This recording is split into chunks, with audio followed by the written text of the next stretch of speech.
Imagine you are sitting at your kitchen table. It is an ordinary Tuesday morning. Coffee on the stove, bread on the table. Your children are getting ready for school. And then you hear it. Boots.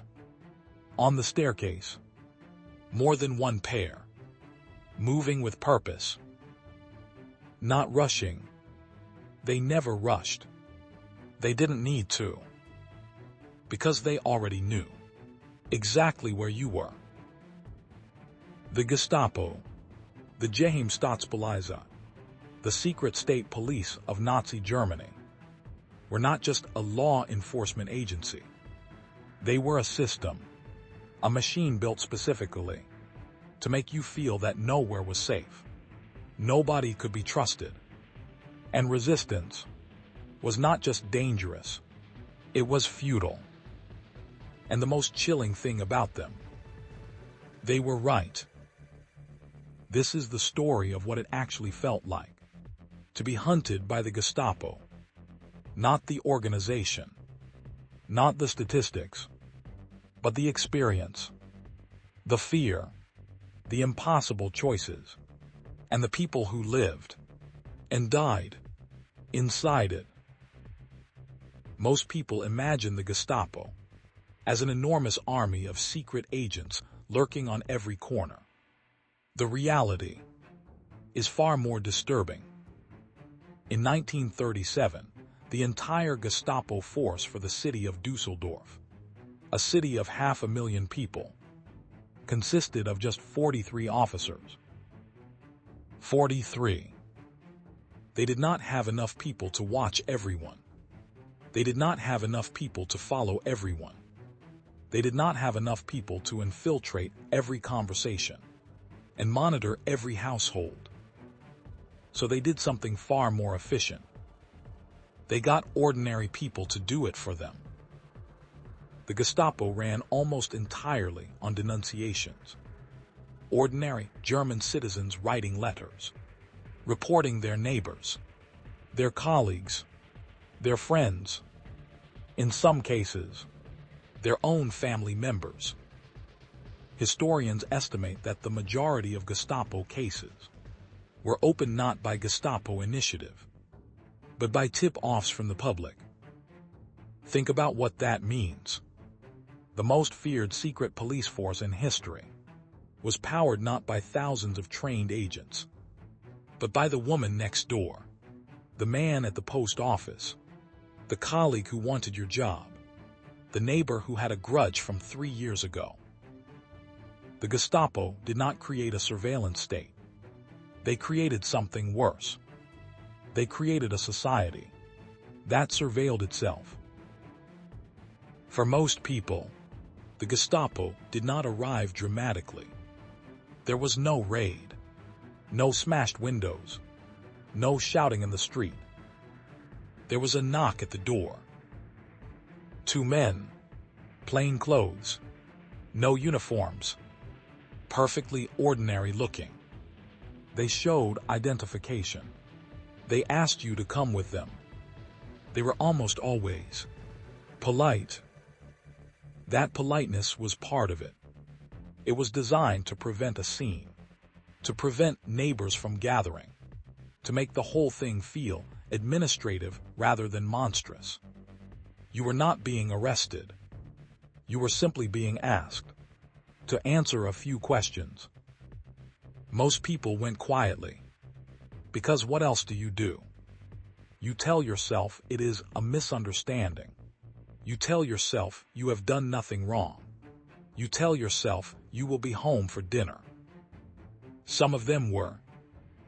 Most of them were not. The Gestapo headquarters in most cities were not hidden. They were right in the center of town. In Cologne, it was on Appellhofplatz. In Berlin, it was on Prince Albrechtstrasse. Everyone knew where they were. Everyone knew what happened inside them. That was deliberate. The building itself was part of the terror.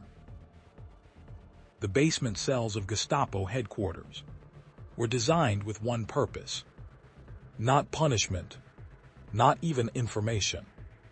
Confession. The Gestapo were legally permitted, with SS approval, to use what they called Verschärft-Vernehmung, enhanced interrogation, sleep deprivation, stress positions, beatings. But the most effective tool was rarely physical. It was psychological, and it began before you even entered the interrogation room. It began in the waiting. Survivors describe being held in cells for days, before any questioning began. No information, no charges, no indication of what they knew, or what they wanted.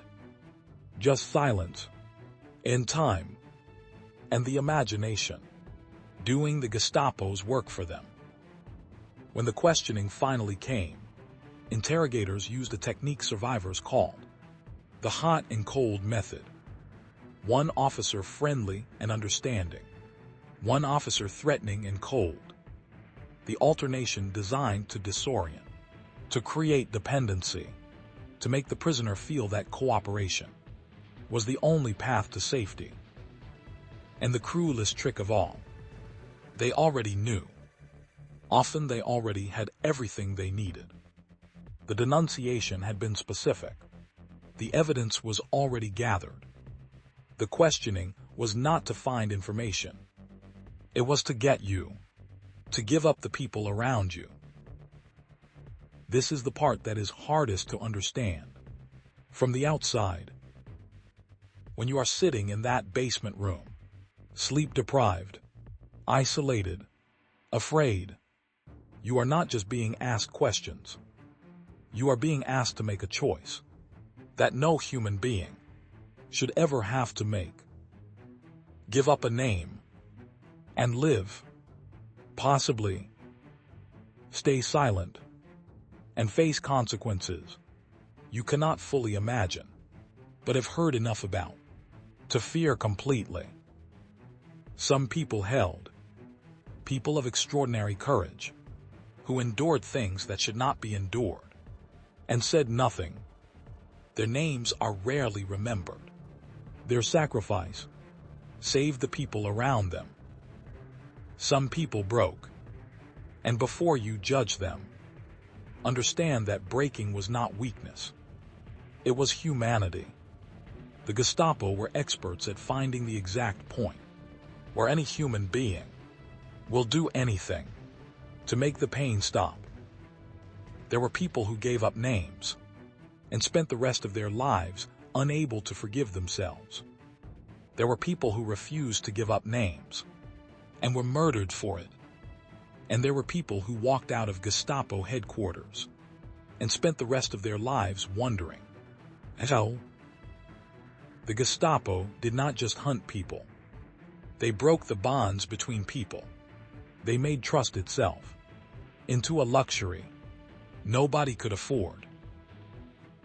For those who were being watched, or believed they were being watched, daily life became an exercise in performance. Every word calculated, every facial expression managed, every conversation a potential trap. You learn not to say what you thought. Then you learn not to think out loud. Then, eventually, some people stop thinking certain thoughts at all. Survivors describe a particular kind of exhaustion that has no name in English. The exhaustion of permanent performance, of never being able to exist without monitoring yourself. Children were taught by their parents never to repeat at school what was said at home. Husbands and wives kept secrets from each other to protect each other. Friends stopped meeting in groups because a group was more visible than individuals. And always, there was the question you could never answer. Who told them? Because someone always told them. The Gestapo files that survived the war showcases opened because of arguments between neighbors, jealousy between colleagues, a landlord who wanted a tenant out, A woman who suspected her husband of an affair and reported him for something else entirely. A child who repeated something at school that they didn't understand and destroyed their family with it. The Gestapo didn't need to be everywhere. They just needed you to believe they might be. And yet, some people resisted. Not armies, not movements with flags and manifestos. Individuals, ordinary people making extraordinary choices, in the full knowledge of what those choices could cost them. A factory worker who passed information to Allied contacts for 3 years before being caught. A priest who hid Jewish families in his church and told no one. A woman who forged identity papers at her kitchen table while her children slept upstairs. A postman who quietly destroyed the letters he was supposed to deliver to the Gestapo. These people were not superheroes. They were afraid. Every single one of them was afraid. The difference between them and others was not the absence of fear. It was what they chose to do with it. Many were caught. Many were executed. Many disappeared into the camp system and were never heard from again. And most of them, most of the people who risked everything and lost everything, have no memorial, no monument, no entry in any history book. They are simply gone, and the only trace they left is the people they saved, who in some cases never even knew their names. So what does it feel like to be hunted by the Gestapo? It feels like your kitchen table is no longer safe. It feels like the person sitting across from you might be the one who ends you. It feels like you are performing a version of yourself every hour of every day, and you cannot remember anymore what the real version feels like. It feels like fear that has no object and no end. Fear that becomes so familiar, it stops feeling like fear and starts feeling like just life. The Gestapo were defeated in 1945. Their files were captured. Their officers were tried. The organization was dissolved. But what they perfected, the weaponization of ordinary people against each other, the surveillance state built from neighbor reporting neighbor, the terror that requires no army, because it lives inside every conversation. That did not end in 1945.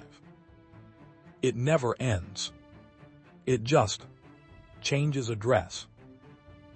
The most important thing we can take from these stories is not the horror.